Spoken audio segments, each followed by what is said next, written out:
Spoilers for Sonic Movie 3. First, I just want to say, like, how much the writing, like, improved from the last two. Because, like, it really feels like the writers actually, like, really thought of a good narrative theming point between to connect, like, not just Sonic and Shadow, but also, like, Robotnik with the three, with the other two characters as well. Because, like, the thing for this movie is, like, how, like, the choices in life, like, really makes you, and how you decide how that affects you makes you feel like as a person, like at least makes how that kind of makes you like feel like as a person, which is really interesting for a theme for a song movie like this.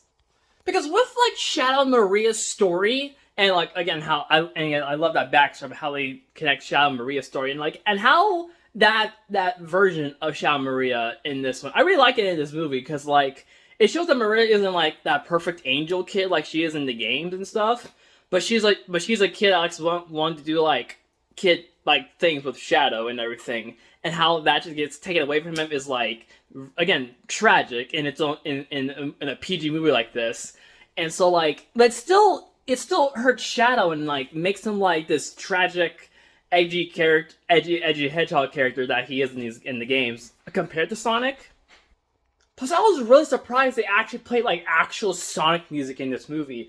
Of course, if it's an orchestral, like okay, fine, but it's still like they actually live and learn when Sonic and Shadow teamed up and took down all the gun robots in the game too.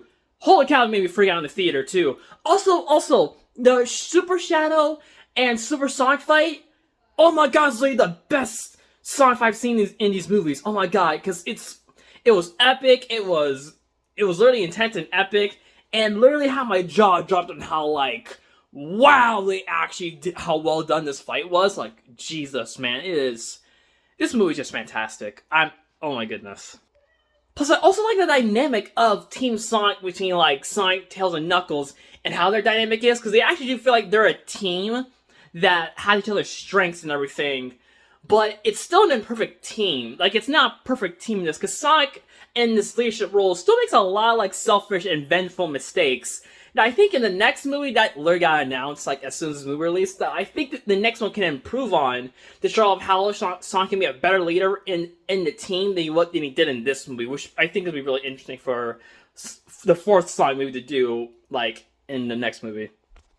And last thing before I talk about Sonic Movie 4 theories, I did not expect Ivan Robotnik to go out with as a hero and saying his followers to Agent Stone how much he cared about him, because like it's in these movies. These are Sonic movies, but it still connects to each other like actual movies to mean like the character dynamics. Like referencing like SA2 with Ivan Robotnik saying, "I have an announcement," but actually being the Agent Stone. I'm like, oh, it is so nice. It is so nice to have Agent Stone have that moment. Like it is so nice. Okay, so some Sonic 4 theories in this. Oh my god. So in the post-credit scene, again, huge spoilers. You do not want to ruin what was in the post-credit scene. If you haven't seen this movie, please watch this movie. But in the post-credit scene, Metal Sonic and Amy show up in the post-credit scene for this movie, and it just sets up that literally Amy and Metal Sonic is gonna be in the next one. So holy cow! So that's literally like it's gonna be like Sonic CD, and in that game, or Amy and Metal Sonic are introduced in the same game. So it legit could be some time travel in the next one, like Terminator. You know what I mean? Like Terminator, and this also like brings up like a possible thing that Silver could show up, because Silver, as much as like, cause Silver is just as involved with time travel, like as in the character of Silver the Hedgehog, like if or at least parallel dimension, that makes sense.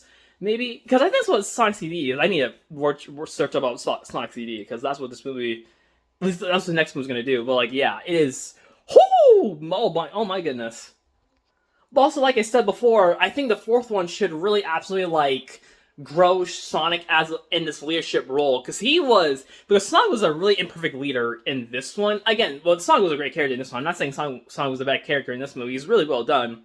But I'm saying the next one, to grow Sonic as a character, he needs to learn how to be a better leader in this team than he did in this one, to really not like repeat the arc that Sonic did in this movie. so it doesn't feel repetitive for Sonic's like character arc and everything. But yeah, that's just like my quick thoughts on Sonic Movie 3. Freaking awesome movie, 10 out of 10 in my opinion, but I'll say 9.5 because there are some stuff that like those isms in there. But yeah, it's a really well made movie. Oh my god.